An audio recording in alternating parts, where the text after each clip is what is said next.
নমস্কার, আমি তুলি। আপনাদের প্রত্যেককে স্বাগত জানাই তুলির সাহিত্য সম্ভার চ্যানেলে। আমার এই চ্যানেলটির মাধ্যমে আমি মূলত চেষ্টা করি বিভিন্ন সাহিত্যিক বা লেখকের গল্প আমার নিজের বাচনভঙ্গির মাধ্যমে আপনাদের কাছে তুলে ধরতে। কিন্তু বিগত বেশ কিছু দিন ধরে পশ্চিমবঙ্গ তথা সারা ভারতবর্ষে যে বিষয়টি নিয়ে তোলপাড় হচ্ছে তা হলো আমাদেরই রাজ্যের খ্যাতনামা এক মেডিকেল কলেজের ডাক্তারি ছাত্রীর ধর্ষণ তথা হত্যাকাণ্ড। প্রত্যেকটা দেশবাসী তথা প্রত্যেক রাজ্যবাসী তার নিজের মতন করে নিজের ক্ষমতা দিয়ে নিজের সামর্থ্য দিয়ে প্রতিবাদের জন্য ঝাঁপিয়ে পড়েছে। আমার সামর্থ্য অতি সামান্য, যোগ্যতাও নগণ্য। তবু আমি আমার মতন করে চেষ্টা করছি সমাজের সামনে আমার প্রতিবাদের ভাষাটুকুকে তুলে ধরার। আমি সত্যিই জানি না আমাদের সমাজ কিসের দাবি রাখে, নারীর আত্মরক্ষা নাকি পুরুষের আত্মসংযম। এই কলঙ্কিত মাতৃভূমি নিষ্কলুষ হবে কিভাবে? কালীরূপী কন্যা পেলে নাকি নারায়ণের ন্যায় পুত্র সন্তানের জননী হলে? এ প্রশ্ন আজ আমার, আপনার, আমাদের সকলের। এই সামাজিক প্রেক্ষাপটে দাঁড়িয়ে আমার আজকের উপস্থাপনা কবি আর্যতীর্থের লেখা বিকর্ণ। যাজ্ঞসেনীর খুলছে শাড়ি, টানছে ধরে দুঃশাসন। দায় ছিল যার গর্জে ওঠার, নিচু মাথায় সে 5 জন। দুর্যোধনের নগ্ন উরু ইঙ্গিতে তার ধর্ষকাম। হস্তিনাপুর দেখছে বসে ধ্বস্ত হতে তার সুনাম।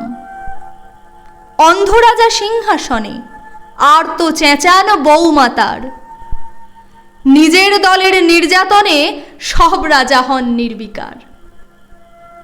কর্ণ বসে হাসছে হাহা, রাজার দলের লোক তো সে।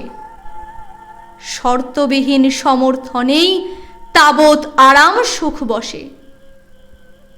ভীষ্ম, দ্রোণ, কৃপ ও নীরব সরকারি লোক হাজার হোক।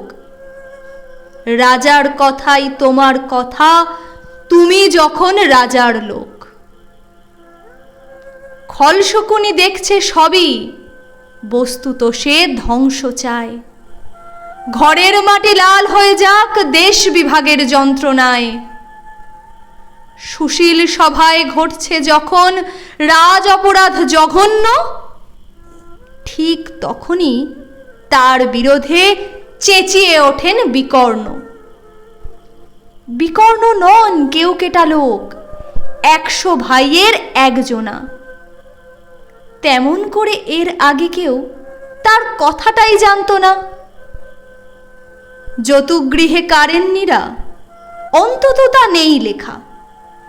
ভীমকে যখন বিষ খাওয়ালো তখনও তার নেই দেখা। কিন্তু যখন প্রকাশ্যতেই কাড়ছে নারীর আবরু কেউ, স্তব্ধ জিভের চুপ সাগরে বিকর্ণ হন একলা ঢেউ। চেঁচিয়ে ওঠেন রাজার কুমার যুবরাজের বিরুদ্ধেই। মহাবলী পাণ্ডবেরও তখন গলায় সে সুর নেই। রাজাও যখন নীরব থেকে সায় দিয়ে যায় ধর্ষণে, ঠিক তখনই সমস্ত যুগ বিকর্ণদের সর্ষণে। আমরা যারা কিচ্ছুটি নই, একটি মোটে ভোট কেবল, অত্যাচারের সামনে এলে সঙ্গী শুধু চোখের জল। পোষ্যভাবে যাবনা চেবাই, অন্ধ এবং নিকর্ণ। প্রার্থনা থাক আমরা যেন একবার হই বিকর্ণ।